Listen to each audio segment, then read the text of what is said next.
All right, welcome to this week's podcast, A New Day Fellowship Church, a growing church for a multicultural generation. I know we're not who you normally see, so don't change the channel. But we got a special guest today. Um, there's a 2015 Temple High School graduate, a 2019 graduate from the University of Tulsa, third generation Temple Wildcat.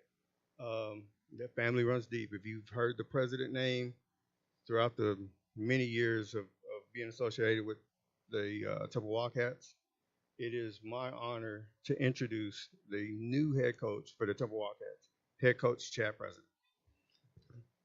Appreciate you having me. Glad to be here. So you were hired 181 days ago. Tell us what that's been like since the moment that you got that phone call. Um, I think the phone call I got was, "Hey, we need you to come back in for a third interview." They did 2 rounds, and they were like, "Don't worry about dressing up. Just come as you are." So I kind of thought that was odd. And then I showed up. Walked into the room. It was the same people for the first 2 rounds, and Dr. Ott was like, "We got one more question to ask you."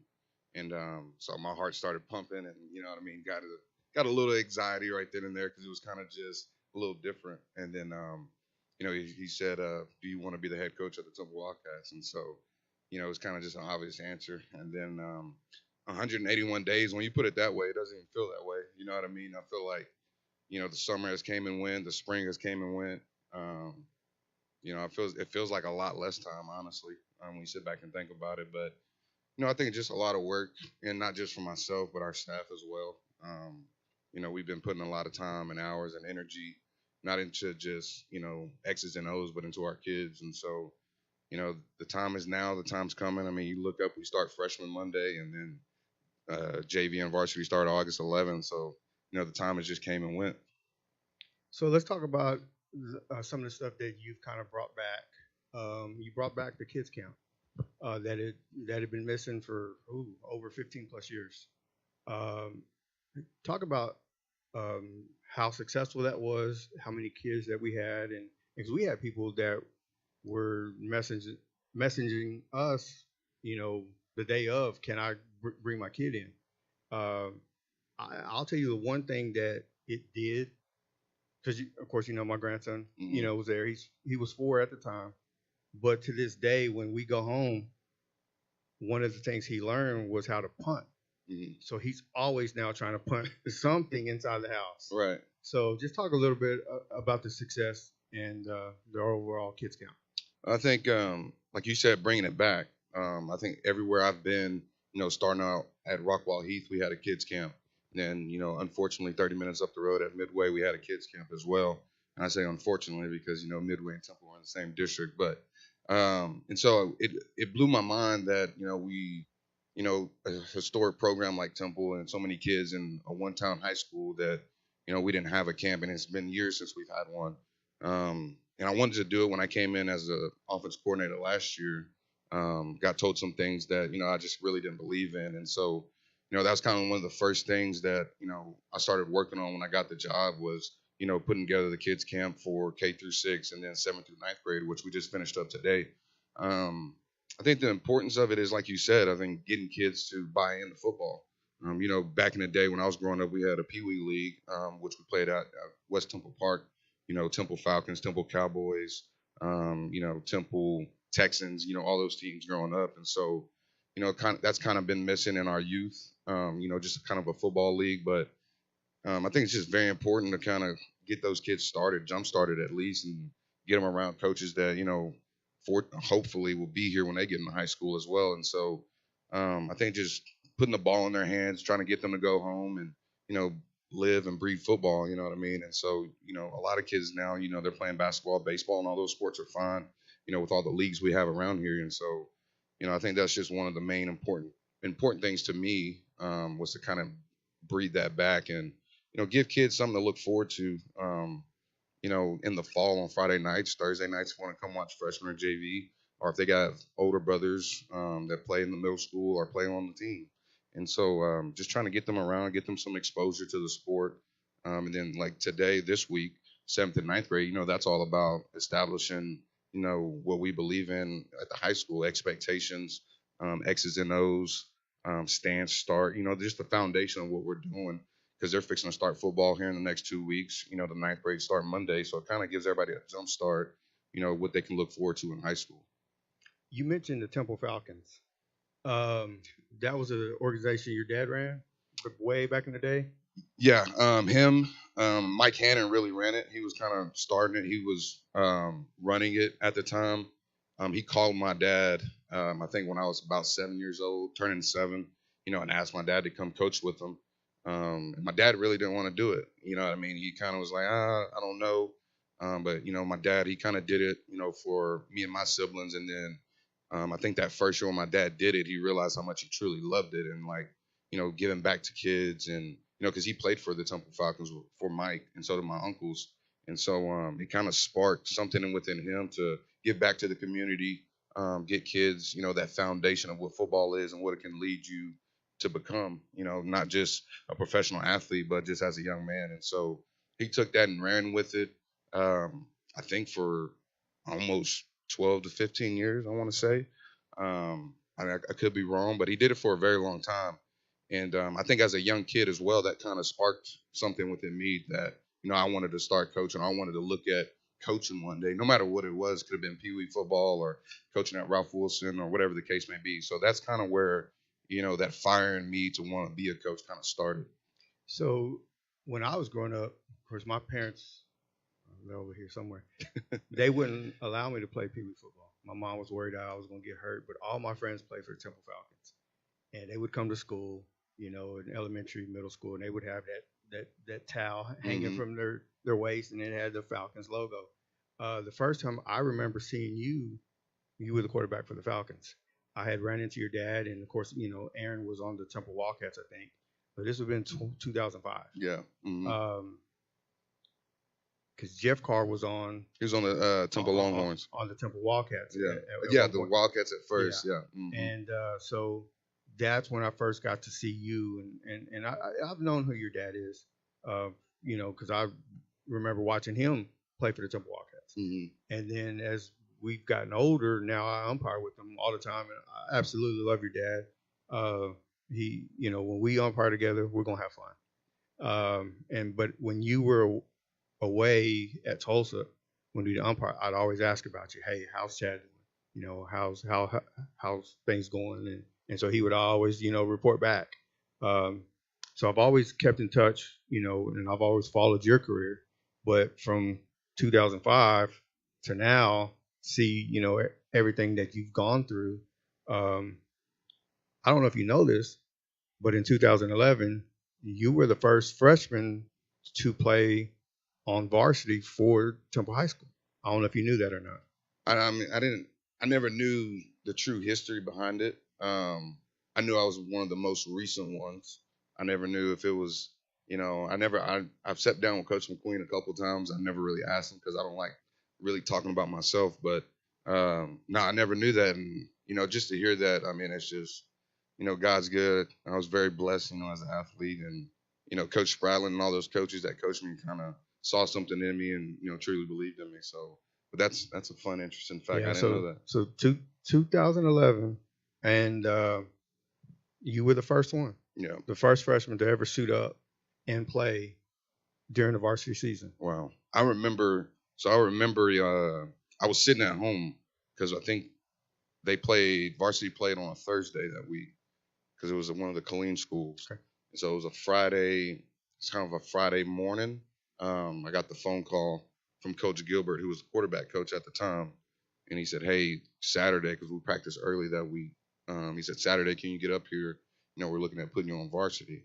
And, I didn't know what that looked like. I knew it wasn't quarterback because we had Zach Allen at the time. He was fully healthy. And then we had a good backup too. And so I just got up there and they're like, hey, we're going to put you at receiver.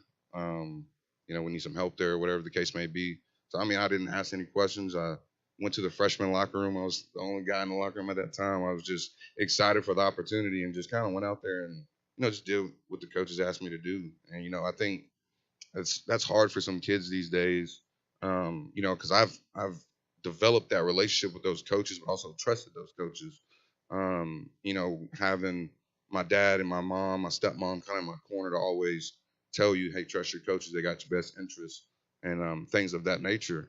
And so, I think that's a challenge in this world today, from the parent to the kid to the coach, and then from the coach to the parent to the kid, that triangle effect. Something we talked about in our parent meetings, that I just kind of reassure parents that, now you have a coach and there's coaches on our staff that are born and raised from Temple, and understand, what goes on from north to south to east to west. And, we're going to have their best interest. We're going to look out for them. We're going to do right by them and not just try to bully them just because we want them to execute a simple play. You know what I mean? We want what's best for them, not just in football, basketball, whatever the case may be, but just in life, And so I think that's a work in progress as well. And it's been a fun one. Well, people that just think, general people, public think, well, he's just a football coach. He coaches X's and O's, but it's more than that. Sometimes you're a counselor. Yeah. Sometimes you're a father figure. Yeah. Sometimes you are a motivator. Yeah. Different things, because different kids go through different. They got girlfriends or breaking up with their girlfriends. They got, don't like so and so, or just different situations. That they may not eat certain period of times. Like most of us do. Right. And so I have a ton of respect for coaches, because you spend time with other people's kids more than you do your own kids. Right. And so I think that's pretty neat, that everything that you've got, everything that you're building. Absolutely love your coaching staff. They treat me like family, and I treat them like family as well. One of the things that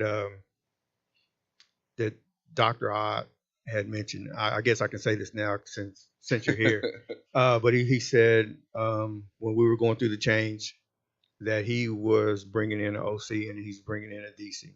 And he said, and I asked him, do you have a name? And he said, yeah. He said, I've got a name. He said, I trust you. It doesn't leave this office. He said, but I'm coming back with Chad. Mm-hmm. And then he said, for my DC, it's going to be, he's coming from the junior college rank.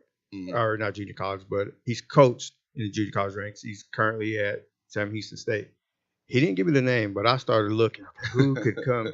And a week later, he told me that it was going to be Coach Rocco. Mm-hmm. And so I think y'all both came around the same time.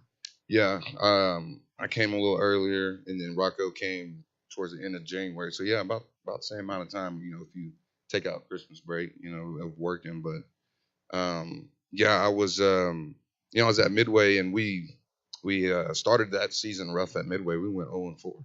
It was a rough preseason. And we went in the district. We beat Hutto. Then turn around, we played Harker Heights at home, and we lost.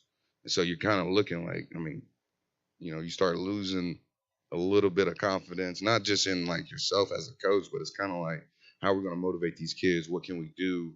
You know what I mean? Like you said, you're not just a coach. How are you going to get these kids up every day to enjoy the sport that they signed up to do?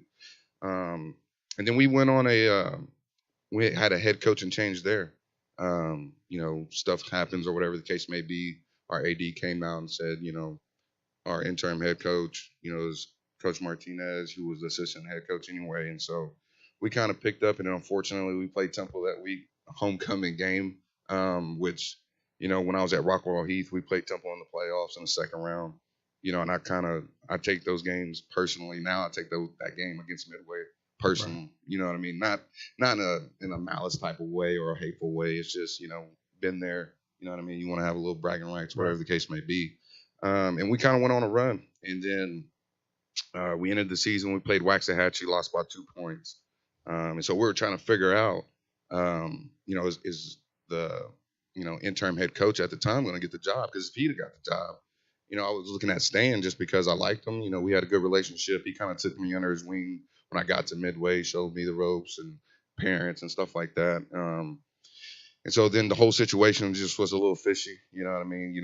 I think a lot of people have a misunderstanding, like, the high school world, once you're in a coordinator position, head coach position, it kind of becomes like the college world a little bit with negotiating and talking and things like that. And so, I just kind of went to the AD. I said, I need to know the situation, like what's going on. Because if not, like, I'm going to look. You know what I mean? I've been very fortunate and to have some success about other places where I've been, and my name's kind of out there. And so I just told him like I'm gonna go look. You know what I mean? And so the next day, literally, I'm getting in my truck on my way home, and Dr. Ock calls me. Just kind of checking in. And that was the first time I've talked to him in a long time. Just checking in, see how everything's going. And then he's playing the game. He knows how to. He's good at that. The last question he asked, he said, "What about? Would you ever think about coming back to Temple and coach?" And I was like, It's like, it's always been a dream of mine, you know what I mean? And, I'd love to be the offensive coordinator. I don't know. I wasn't aware really of the situation at the time. And then, fast forward that Monday, Coach Stewart called me, and then I came down for an interview, which is the second time I've actually came down to interview at Temple. I was supposed to come back in like 2022 I came down for an interview for the same spot. It just didn't work out at the time. And then, fast forward, 2 weeks later, I resigned at Midway and I was working at Temple December 4th. So, let's go back to your playing days real quick. Okay. Your junior year, you suffer injury on a non-contact play. You tear your ACL. What did that do to you, knowing that you can't play this game of football that you love, and you're the quarterback? You finally, the quarterback for the Temple Wildcats, and then you have this injury. Was that game 2 or game 3? Game 3. Game 3. Mm-hmm. And then that's taken away from you. Yeah, it was a crazy day. If you actually think about the day. Let's just start first. It's Friday 13th. Well, so let me go back. I actually blame myself for your injury. To this day, I will not eat at On the Border because we ate at On the Border. The only time we ate on the Border, you tear your ACL. I will never eat while Temple plays on the Border. Mm-hmm. So it's Friday the 13th. I was committed to Baylor at the time, and so I wore number 10. My person I looked up to was Robert Griffin at the time. He tore his ACL on that field a couple times. What else? It was my third game starting, which we were already at 800 total yards of offense in 2 games. So we're fixing to eclipse at least 1,000 yards on the year, which that team was pretty good that year. You think about we went to the first round, won district, first round, lost to Cedar Hill. We shouldn't have lost. No. You know what I mean? So you can always think, what if? What if? Yeah, I've always thought that. Yeah, you know what I mean? Because then you look at, we'll get there, but then you look at 2014. And it was the first play of the game. And then that was the first play of the game all week in practice. We talked about it all week, how it was a good play. Picked up 9 yards on the play. But it was just a simple cut, a simple move that, I've done 100 times, since a kid. And right away, I didn't feel it because it was the first play, adrenaline still running. But you could feel something was off when I stood up. And so I kind of just limped to the sideline. I just thought it was didn't really know at the time. So they did the test or whatever. And then they were like, we don't know. And so actually we went in at halftime, sat on the table. Doctors come and look. They're like, we think it's your ACL. And I was like, well, I'm ready to go back out there and play. You know what I mean? And I was running up and down the sideline, coming back out. And Coach Cabana, who's our head athletic trainer, was like, somebody needs to tie him down to the bench and make sure he does not get up. But, it was just I think the next morning, waking up, it's swollen. You can't move. You start thinking, and I've done this plenty of times with the amount of injuries I've had.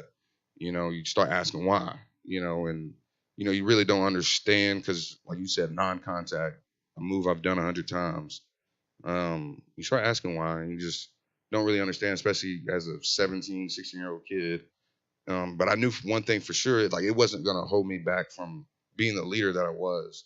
I was really close with the seniors that was on our team and the guys that are in my class and then the young guys too. And so, I was always in every meeting.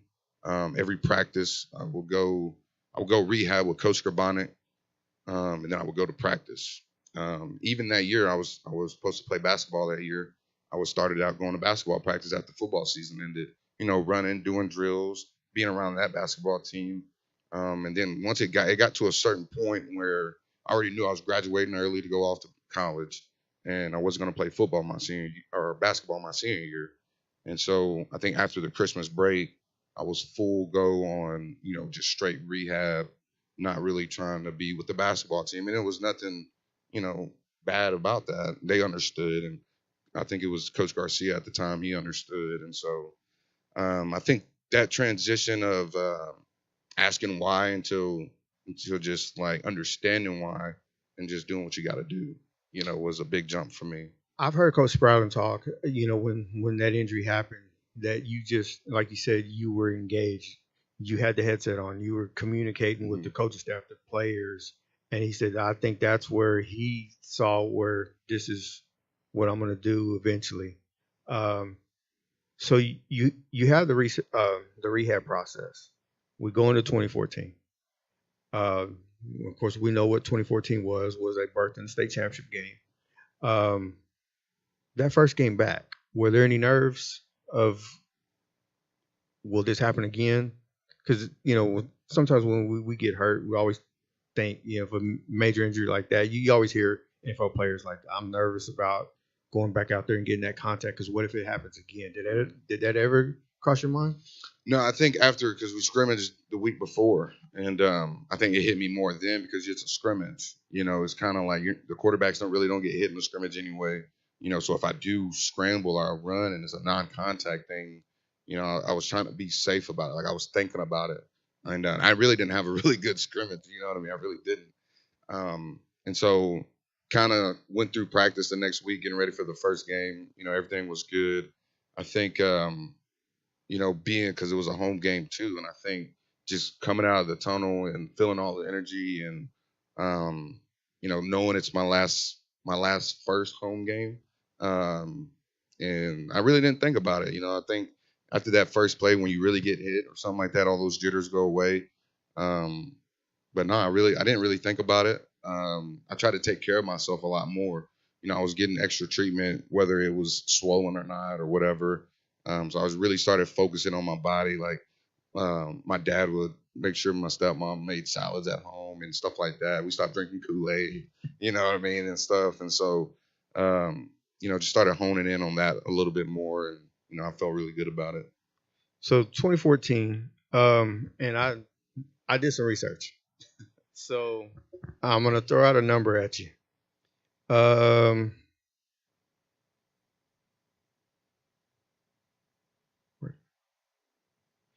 do you have any idea what the number 727 represents out in 2014? 727. That should represent it's either one or two games. I think it's the Vandergrift game. How many total yards of offense we had? Actually, it's the most points scored in a season Mm. out of 103, 104 years of Temple Wildcat football. Wow. And that surpassed the 1992 state championship team Mm. by like over 150 points. Wow. Uh, first team to score 70 in a game, which was 70 was also the largest number of victory over an opponent. Mm. You had the most points in a semifinal game. I think that's now been tied. Yeah. Which Matt Stepp, for those who may not know, he works for Dave Campbell's Texas Football, who's interviewed you a couple times. Yeah. He said, "There's no doubt in my mind Temple could have scored 100 that night." Oh yeah. But 727. Think about that. There were several games where you didn't play a lot in the fourth quarter. No, I think, and I try to keep up with my history as well. Coach Leffner, who's been here for a long time, so we played Bryan this past year, and we had the most total yards of all time. We were third between the top two, or the Vandergrift game and the University game that year. So the University game, I was done at halftime. The Vandergrift game, and I say me, but like our starters were done at halftime. Mid third quarter of the Vandergrift game, we were done. Pflugerville Conley, we were done. There was a lot of games that I think the Harker Heights game, mid third quarter, we were done. I mean, there was a lot of games, like you 'Cause said. I was going back and I was looking at the schedule and I'm looking at, man, 56 points, 70 points. I mean, like, it was unreal. Mhm. I mean, that's got to be the most prolific offense I think we've ever had that Yeah, year. I mean, when you think, I mean, a lot of those guys, I mean, Jeff Carr, I mean, who can make somebody shake out of their socks and those socks can stand upright and just be standing there for about a day, you Yeah. know what I mean? Or Marcus Hatcher, who was, speed and power. You had Davion Curtis on the outside who can ran a 10-5 in the 100. Aaron Freeman, possession receiver. Chris Minner, tight end that could do it all. But I think a lot of people overlook like that O line we had was pieced together. You had Darren Harris at left tackle, who was a junior, and he ended up going to Navarro, which he could have signed anywhere if he really wanted to. We had two centers. We would alternate every series. It was a different center every time. You had Rylan McKeska, you had Philip Lynch, which a lot of people don't know. Um, and then you had Jose Lopez, who I grew up with him. We went to Hector P. Garcia, Lamar, you know what I mean? And then Jermaine Townsend, who went off and played in college, and then our right tackle, Travis Locke, who played for the Falcons growing up.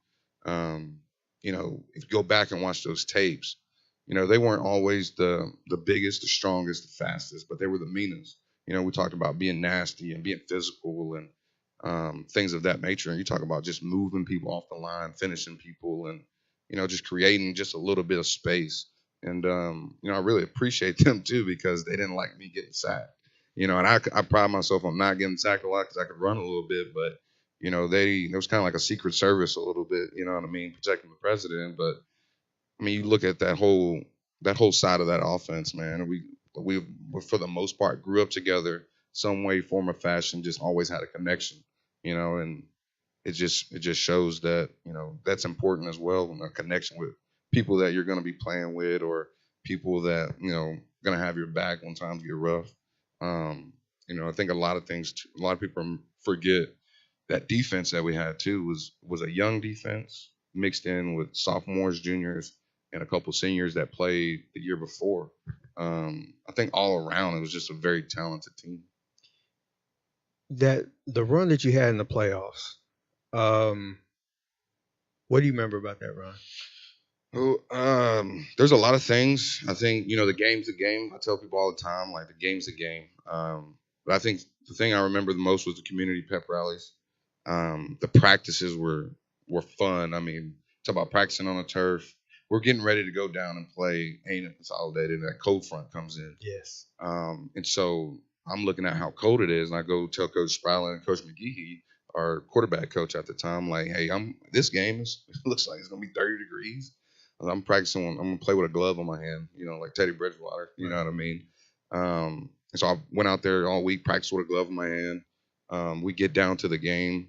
It has a little rain, little cold rain. It's cold.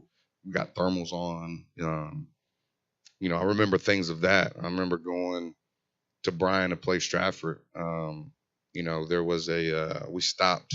That fourth down stop. Yeah, we had that fourth down stop. That was big. We had we ran a play. We threw a stop route to Chris Merritt, the tight end, and it bounces off his helmet. And it goes in the air, and Tyler Hannon is just right at the right spot at the right time, catches it, goes down the sideline and scores. They talk about blue front white magic not being real. You know what I mean? And then just the third round. Talk about going to play Ridge Point. Very talented team. I think they had more kids going to college than we did.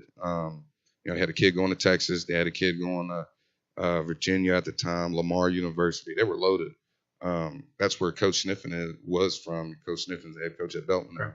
So there's probably some little, I don't know, maybe Hey, that's Drew. why it's probably why he won't play us. He won't play. You know what I mean? But they were loaded at that time, and we as an offense, we played pretty good. That was the week of Thanksgiving. And I remember that on Thanksgiving, like I was in high school, 18 years old. I was bouncing around, eating turkey, playing backyard football, and I shouldn't have been, and waking up a little morning, a little sluggish. I actually got into a wreck on the way to the school that day.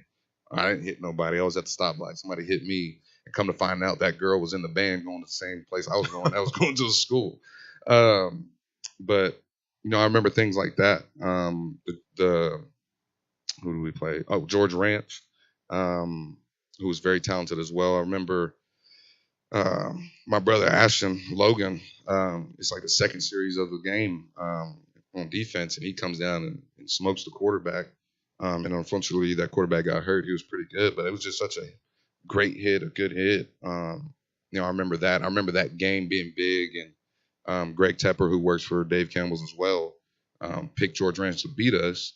And the first thing I did when I got into the locker room was get on Twitter, took a picture of the score, tagged Greg Tepper, and I said, I didn't really say anything. I just sent the score. And then going down to San Antonio playing Vandergrift, Coach Mauser was the OC at Vandergrift, who used to coach at Temple when Spradlin first got there. So Spradlin was nervous that he knew all the signals, he knew all the plays, and everything like that. So we tried to change signals during the week and get down there. We run the first play, we got like 30 yards, and then scored. I ran to the sideline, told Coach Spradlin, I said, I don't think we have to worry about them stealing our signals. You know what I mean? Yeah, because Aaron came home that week and said, Dad, we're changing everything. Rocket becomes missile or things like that. He said, we're going to have poster. Yeah. We're going to hold him. Yeah. He was one of the ones that were holding the poster board. Yeah.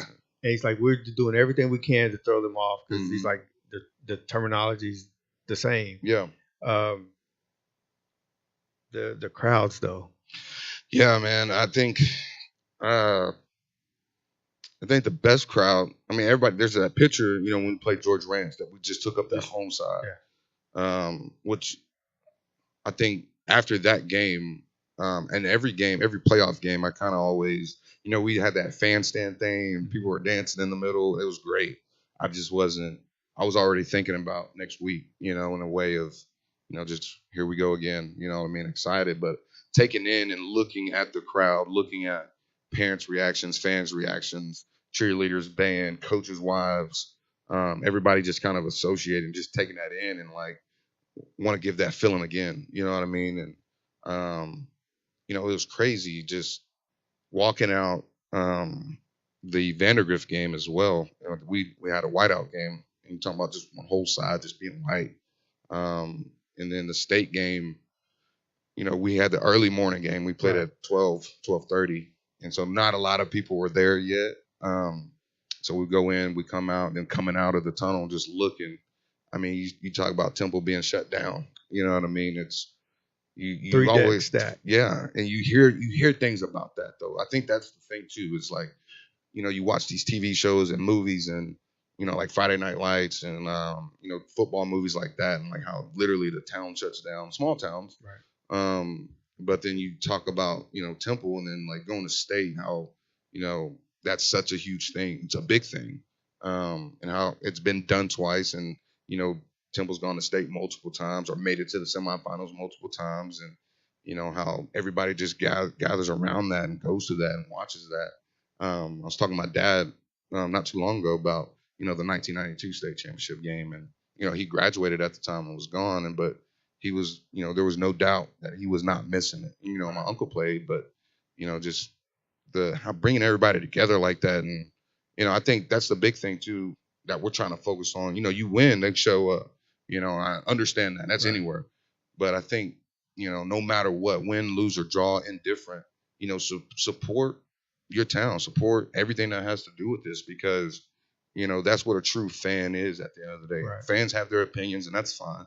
Right. But, show up, buy tickets, come to the game. The new stadium's unreal. You talk about new concession stands, bathroom.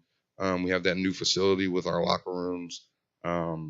Everything's just kind of on an upgrade right now. The seats look comfortable. I haven't sat in them yet, the new ones, but they look comfortable. I mean, the big block T in the stands. I love that. I think, it's just, Temple's a special place. Speaking of tickets, years ago, we didn't have the online where you can buy tickets online. You had to go to the athletic office, mm-hmm. which is now been torn down there on the corner behind HEB. Mm-hmm. When playoff tickets would go on sale, there'd be a line at 2-3 o'clock in the morning just waiting. I was little. Now, I don't remember this, but my parents would leave me in the car One would be in line, one would be sitting in the car, and they would. It was so cold, they would switch. They would leave me in the car by myself while my mom got out to go replace my dad so he can come get a break, and then they would switch. Um, there's so many people that have experienced things like that, and so I think with you coming back, I think it's bringing. I know it's bringing excitement back because we've heard it. So we're definitely looking forward to what's to come. Let's talk a little bit about what you've done since you came back. One of the things that you hit was the middle schools. For whatever reason, that maybe they just didn't get the attention previous. When you came back and you went and worked out with the middle schools, we heard so much feedback from teachers, from principals, all the middle schools buying in. Can you talk a little bit about that? I think when you go, it can't just be, let me go watch these kids work out, correct how they're lifting. It can't just be about, talking to them about expectations, and then you leave, right? I think doing those things, but then, the bell's fixing to ring. So anytime like they were done lifting and working out, they'd go change, go in the locker room. I would just walk through the hallway. I'd go to the front of the school. I'd go talk to the principal, talk to a couple of teachers, just be in the hallway. So as they're walking down that hallway, I'm standing there. Now they see it, right? It's a thing. I think it's a true thing. Like you can sit here, I can sit here and talk to you about everything that I'm going to do, we're going to do as a staff, or whatever the case may be. But then you have to see that, right? I can talking to kids and dealing with kids. I'm going to tell you these expectations, but am I going to hold you accountable to those? Yeah, I am, right? So I'm going to make sure that I see you. And if you do act a certain way, I'm going to be there to correct you, right? And I'm not going to be there to belittle you. I'm not going to be there to make you feel like you made a small mistake and now I'm just going to lose my mind. But I think just being present as well. You know what I mean? I think it's not just about, like I've said before, it's not just about athletics. It's not just about football.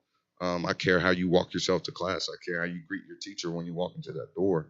I care how you respect women in the hallways. I care how you respect your teammates or normal students in the hallway. You know what I mean? But I want them to know that no matter what you do, it's going to get back. You know what I mean? I think that's very important. But it's like once it gets back, it's not just going to be, I heard about it. I'm going to come see you. I'm going to come see what's going on. I think kids, that's how okay, he cares or they care. You know what I mean? And so they gravitate towards that. They don't want to let their coaches down. They don't want to let their parents down. They don't want to let somebody that they know actually cares about them down. And I think just bridging that gap. And then I also think too, you know, coaches, teachers, whatever at the middle school feel like everybody that's at the high school looks down on them. No, we're in the same boat. You know what I mean? The kids you're sending us, we want to make sure that we're all aligned. We're doing the right things. Y'all are doing the right things. We're going to do the right things when they get here. And so building those relationships with middle school teachers, principals, counselors, support staff. I think security guards are the big ones. They deal with a lot of kids. They see a lot of kids, and they hear a lot of stories. So building that relationship with them, and to get some insight about what's really going on. That way you can help. You know what I mean? And I don't ever think like we can fix it all in one day because that's impossible. Rome wasn't built in one day. And so I think just constantly, just being seen, being present, but also, making an impact when you are there for that 20 to 50 minutes, And some of the stuff that you've had your guys do community service, whether it's going around the school and picking trash up and things like that. Can you touch a little bit about that? Yeah, I think getting some insight from Coach Prentice, other coaches who've been in on staff. It's big. Coach Prentice is big on our athletic director. Who, I mean, you talk about a guy that bleeds blue. Not being from here. Right. He's from Mahia, but he's been coaching here. Since Coach McQueen was here, and so he literally bleeds blue. That was one of his biggest things when I first got back. Was like, we need to find ways to do community service, no matter what that is. And so in spring, when we're doing spring football, we broke it up. We went away from the traditional, 4 days a week. We were going, either Monday, Tuesday, Thursday, or Monday, Wednesday on a short week because of Easter. But every Friday when we got out, we would do a spring football challenge. And so that's kind of, it's more of a culture thing. It's more of a team bonding thing. It's just more of all of that put together. But at the end of the day, it's a way for us to do community service, no matter what that looks like. So the first one we did, like you talked about, we challenged them to grab a trash bag, right? On your way to the school, in the parking lot, up the steps, in the stadium, in the cafeteria, inside the school, pick up trash, tie your trash bag up, hold it up, take a group picture by position, post it on Twitter. Um, and they did a really good job. Every week they did. At one time, we literally marched in a line out the locker room, all the way to the student center, and we did a chant. Just talking about our 5 steps to success. Talk about winning the day, doing the vital things, energy and attitude over results. Trust and represent the T. They came up with a little chant. They did it in the student center. It was great. And then another one we did where they had to do something as fast as possible, which when I thought about it, I was like, this is a great idea. And then when I realized, okay, they're going into the school to do this, Dr. Mayo was worried. So he calls like, hey, what's going on? I was like, oh, they're just doing a spring football challenge. You know what I mean? They're nothing. I promise you, nobody's fighting. Nobody's doing nothing they're not supposed to do. Which Dr. Mayo loved it. You know what I mean? Because I think it's not just about building our culture, but it's about building the whole school's culture as well. We tell our guys all the time, like, y'all run the school in a positive way, but you can kill the school in a negative way. You know what I mean? I don't think you don't run the school in a negative way. I think you run it in a positive way. What you do, everybody else will emulate, right? You're the biggest program on campus when it comes to athletics. Everybody is gonna loves football in Texas. You know what I mean? Teachers, other students, whatever the case may be. So everything you do is looked at. You know what I mean? You're in a microscope every day, and we try to get them to understand that. And I think all the way until May, that's when they started literally figuring that out. I think I talked to some coaches that's been here. Coach Pilot, he's been here since my senior year. He said this is the first summer in a while that nobody's really clashed heads. You know what I mean? In a way of, just holding somebody accountable that used to kind of get out of hand. They respond to each other well. They love each other. You can really see it. You can really feel it. We've had open weight room workouts where we're not there. We're there, but we're not there, just to kind of see what they're gonna do with it. You know what I mean? And the seniors have stepped up, led the weight room. They go out there and run. Then they stay after, do a couple of drills, and they're out. We're not around for it. So I think that's just part of that culture thing we built and that we're going to continue to build.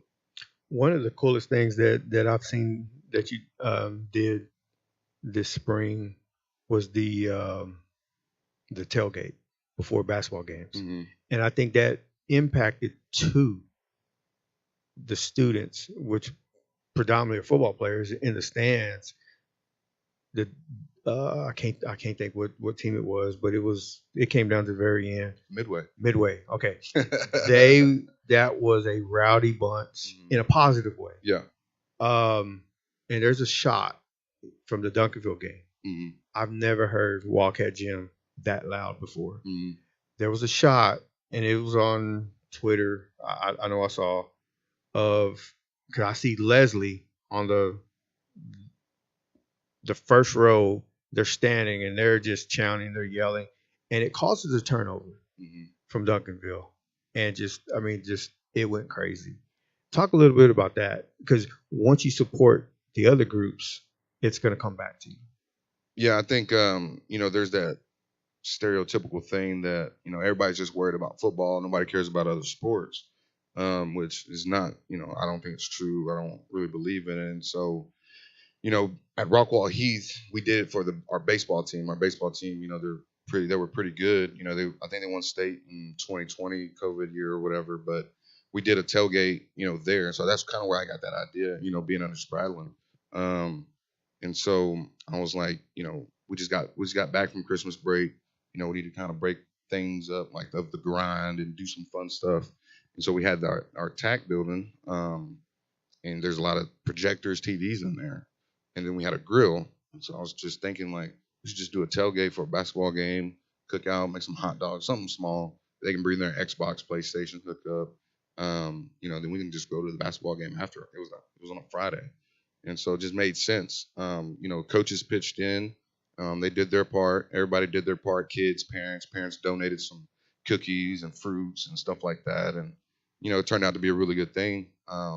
We walk over to the basketball game and, we're like, hey, we're here. It's Midway. We really don't like Midway. It's kind of like the new rival, I guess, now. But, let's cheer these guys on because half of those guys, if not all of them, played football. They were on the basketball team.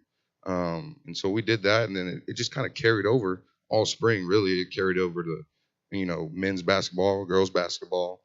We went to a tennis match. We went to softball games, baseball games.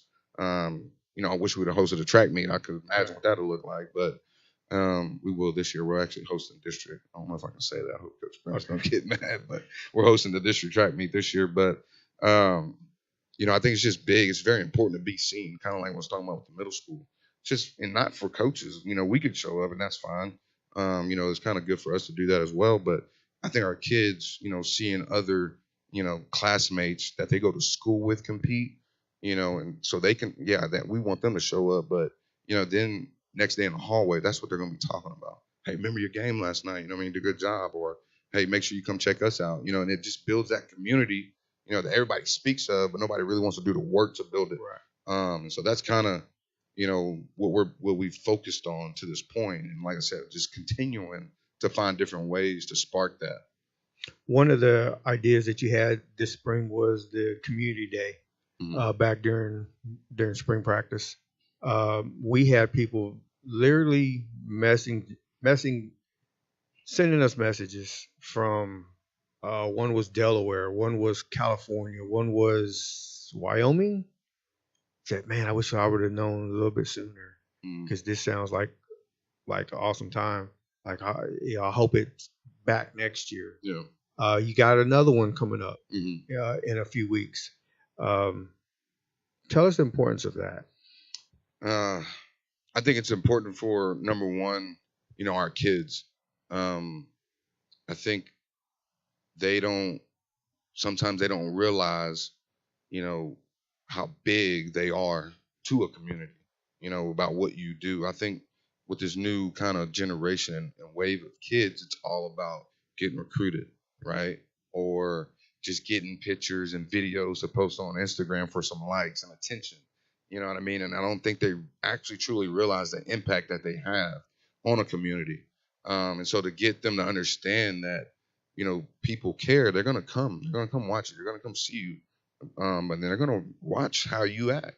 You know what I mean? And I think getting back here, that's all I kind of heard was how Temple kids were acting. You know what I mean? I don't, I take that personal. You know what I mean? Because there was a point in time where, we took care of business. And that goes before my time too. And so I don't, I take that personal, and it was like a soul mission, to get the kids to understand that you're very important. People actually truly care. It's like a fraternity. It's like the secret fraternity. You play Temple football. Okay, now you're a brother to me. You know what I mean? Right. And you'll do anything for that brother. But I think it's also big, for the community, ex-alumni, ex-Wildcats that played football, basketball, ran track, whatever the case may be, to come back. You know what I mean? And who wouldn't want to come back and watch some Temple Wildcat football? Right. You know what I mean? And so that was kind of the idea, and the idea of it as well was to kind of bring that spark back as well.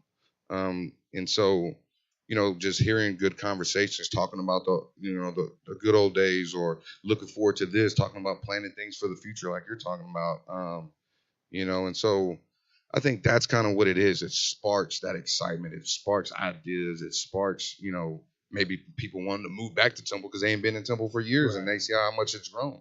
You know what I mean? I think that's what it's about. The idea of Temple, I think in the movie Gladiator, they always talked about, there was an idea of Rome. There was once a dream of Rome. And so I think that's what it is. It just brings that conversation back about what Temple can be and what it is. The interview that you had recently with one of the news stations, and she showed you a video of basically kind of what you said. Talk a little bit about that. I was actually surprised. I don't know how she found that. I mean, I understand they got archives and stuff, but I don't even remember that day. The comment was, it's going to be a rough night if you're facing us, and I think that's what Temple is, tough, grit, attitude, effort, I think that's what our kids are, and I think that's what they believe in. I think it has taken them a while to understand that. Like the people you play, the people you face, they do the exact same thing you do. They put on their shoes, they put on their pants, they put on their shoulder pads, they strap their helmet up. Okay, everybody gets to do that. So what's going to separate you? You know what I mean? From man to man. I think it just comes down to wanting it more and more heart. And so that's kind of how we felt that year. All the time we put in, and the extra time in the summer doing 7-on-7, coming going up there in the morning, coming back in the evening, kind of what the kids are doing now. We just knew for a fact that you're gonna have to take it. You have to take this win. You're not just gonna be handed. You're not just gonna step on us. It's gonna have to take 48 minutes for you to take it from us.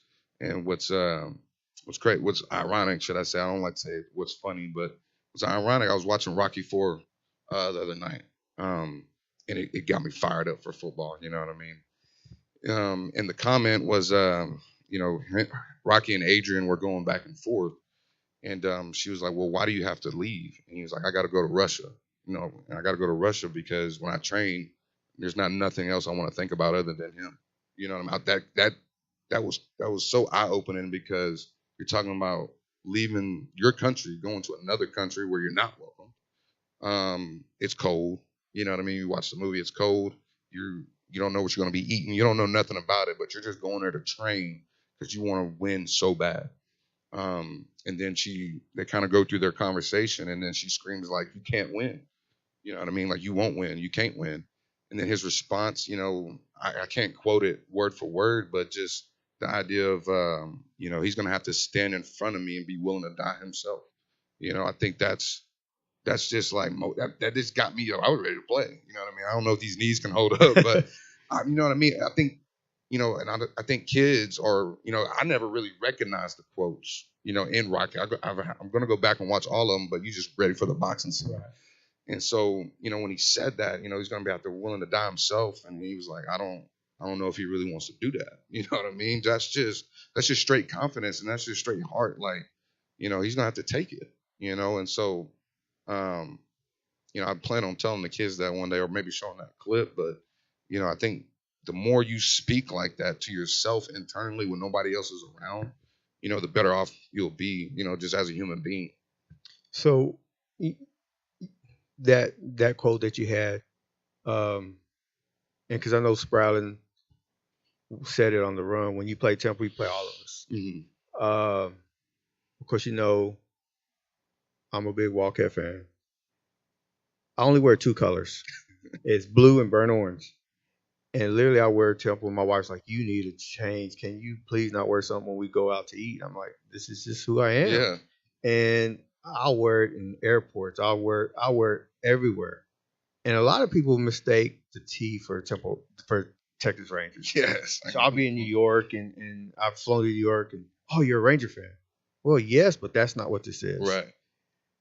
I was in Los Angeles. This would have been 3 years ago at Universal Studios. Mm-hmm. Just come out of the restroom. Guy comes. He's getting ready to come in. He looks at me. He says, "I hate you." I said, "I don't even know you." He's from Killeen. Uh-huh. Here we are in L.A., the T. Right. He never beat Temple. After talking to him, that's why. So, and I've been in Florida on vacation, wearing nothing but Temple. Mm-hmm. "Hey, are you from Temple?" "Yeah. I grew up on 57th Street." So this logo is everywhere. Mm-hmm. People recognize it. Yeah. I mean, it's the fourth winningest program in the entire country. Mm-hmm. I think we're sitting at 807. Should be 807 now. Yep. 808. There's one game in 2023. Okay. Is that right? I could be wrong. Or did we hit 800? We hit 800 the first one, and then we didn't win another one. Okay. Yeah, so 807. Yeah, 807.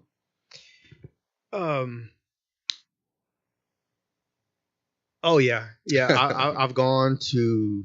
Of course, I'm a big wrestling guy. Yeah. Me and my daughter will go to WrestleMania.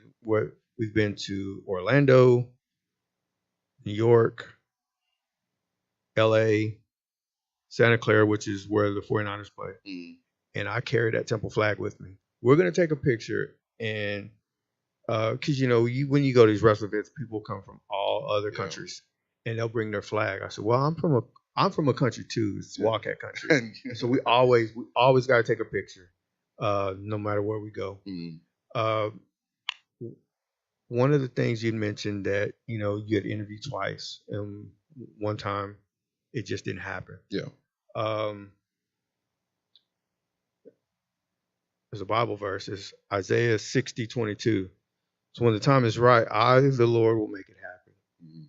When your time is here, it's now. Mhm. It's what you prayed for. It's what you've hoped for. Um, enjoy every moment of it. One of the things that I tell people now, if I remember having this conversation with Robert York and Tori going into their senior year. Mhm. That as a parent, man, I can't wait. I can't wait till next week. You have a great game, you beat whoever. Okay, I'm ready for the next one. Or I'm ready for the next one. The funny thing is, I guess it's not funny, but I really didn't enjoy 2014 like I should have, Mhm. because I was constantly looking forward to that Yeah. next one, and I didn't cherish what was in front of That me. moment. Yep. Mhm. And so I told my daughter that, leading up into her senior year this past year, and she actually remembered that. And I'm like, because the seniors speak at their banquet, and she told the returners, she's like, the thing I would tell y'all is cherish every moment. Don't wait. So I know it's hard. It's gonna be hard because you're having so much fun. You're looking forward to the next one. So like my dad always say, enjoy this one because you just might. I'm like, you actually listened to something I Yeah. said. So and I know you soak everything in. Mhm. So like you said, I went back and looked at those videos on Fanstand. And Yeah. you're nowhere around. Yeah. So just enjoy every moment of it. That first victory, enjoy that one. Yeah. Enjoy it with your dad. Yeah. Enjoy it with your family. Um, because you're here for a reason, and it's no accident that you're here. And so I know God's gonna lead you, and every young kid that goes through those halls, you're gonna have an impact. Your coaching staff is gonna have an impact. And 20 years down the road, they're gonna think about the things that they did for you in these 4 years as they're coming up, as a freshman now, or one that may just have you for the senior year as a head coach. They're going to remember those times because it's those things that coaches instill in you, that they believe in you when you didn't believe in yourself. Right. Uh, you know, Coach McQueen, love him. I quit growing when I was in the 7th grade. I never got any taller, but he put so much faith and belief in me. And he's like, man, I wish you were just a little bit taller. Right. But one of the things that and I always looked up to him, but he just would constantly just come and give me encouragement. Because there was a time where I wanted to quit. Mhm. My freshman year, I'm like, man, I'll never play. I'll never play for Temple. I'm too small. I'm too slow. And he saw something different. And we would go through boot camp Mhm. during those times leading up to spring practice. Heard a lot of stories about And boot they camp. would, I mean, it was the worst 15 days that I think I would ever go through. But what it did was, now if I could go through that, I can work in this 100-degree Yeah. heat. I can work in the 20-degree cold. Yeah. That's nothing Mhm. compared to what we used to go through. And they would build us up in that week leading the boot camp. And then 3 weeks, man, they would tear us down. Yeah. But it was building something. I'll tell you a funny story real quick. Coach McQueen, he would pick somebody. He picked me that day. He's like, I don't know how many years of coaching I have left. I don't know if he still remembers the story. He said, but when I retire, he said, I'm going to get into professional wrestling. I'm like, Coach McQueen, professional wrestling? Like, what are you talking about? He's like, I'm going to be Gonzo's manager. And I'm like, and I started thinking, could you see a heel, bad guy, Coach Yeah. McQueen as a manager? Right. Just, it tripped me out. But I still remember that story like it was yesterday, and it was almost 30 years ago. Um, so you know, enjoy every moment.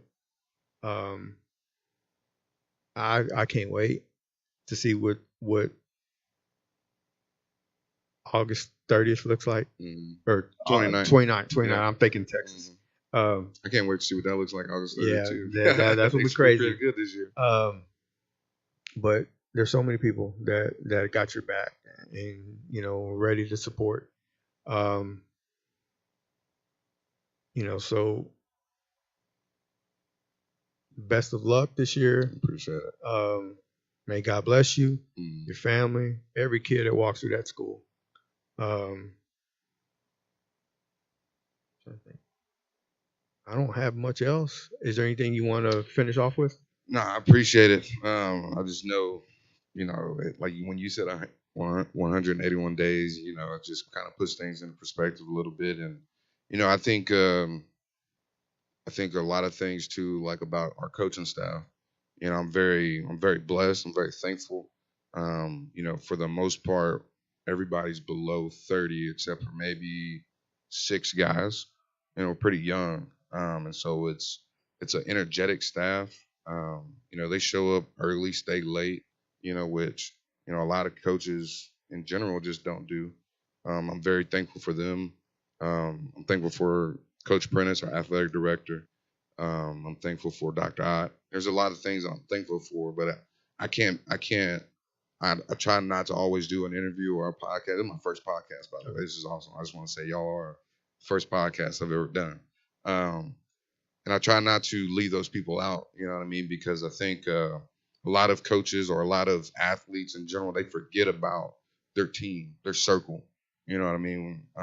All the coaches on staff, we may not be best friends, but it feels that way. You know what I mean? I think they can call me and I can call them about anything. We've done a really good job of bonding together. Coach Karbonik, our head athletic trainer, is kind of like the mother of the coaching staff, no matter how old you are. And it's just really like a tight knit family, I feel like. And, the kids, I think the kids see that and they gravitate towards that. I think a lot of times when, you're not successful or whatever the case may be, there's a split in the staff. There's this clique here, that circle there. But, I think for the most part, all of our coaches on staff, I mean, we're very close. We know each other's, wives, significant other. We know each other's kids. Their kids are always up at the field house. And we just had an athletic function last night at Lions Junction that Coach Prentice put on. And, I think that's stuff like that is very important. It's very important to me. You know what I mean? I think growing up, I've had friends I've had to let go or whatever the case may be. There's still respect there at the end of the day. But, I think people forget about, how close coaches are. And we're really close, and I think, that, like I said, there's just that misunderstanding sometimes about what we go through. You talking about, like you said earlier, spending more time with other people's kids than our own, or spending less time, with our significant other or whatever the case may be. I wrote a goal down the other day was to, connect more with my family. Like my dad cut my hair Sunday, and I ain't talked to him since, Sunday. You know what I mean? And he's busy, and I'm busy, but I think that's a goal of mine is to stay connected, to the important things. And I think getting the kids to understand that, and everybody else that tries to, flex their opinion sometimes that, yeah, we have a job to do, and that's to win games. But, I think winning to us is getting kids to graduate and giving them tools to be successful at life. The wins and losses comes with the season. It is what it is. If I ever feel like I'm not pouring it all into it, I'll step away from it. But I still probably got 30 more years under my belt for that. But I just want to say thank y'all for having me. Thank you for the invitation. I just want everybody in Temple to know that, the head football coach and his coaching staff, we got the best interest for all these kids that want to be a part of our program. So other than that, I don't have nothing else but, win the day, blue front, white back magic. All right. Well, that pretty much wraps it up for this week's special edition with Head Coach Chat President. We thank you for watching. Like, comment, subscribe. That way, anytime the church goes to the podcast, you get that alert. And until next time, thank you. Great day. And thank you for tuning in to A New Day Fellowship Church. We are so grateful that you joined us, and we pray that you were blessed by hearing God's living word. May his message inspire you to continue walking in faith, trusting that he is working all things together for your good. As we close out this service, feel free to leave a word of encouragement in the comments and share your testimony with others. Together, we can inspire and uplift those around us to live for God. Remember, this is your season. Hold on to his promises, stand firm in your faith, and watch as God does great things in your life. Continue to be blessed, and we look forward to seeing you again. Stay encouraged and keep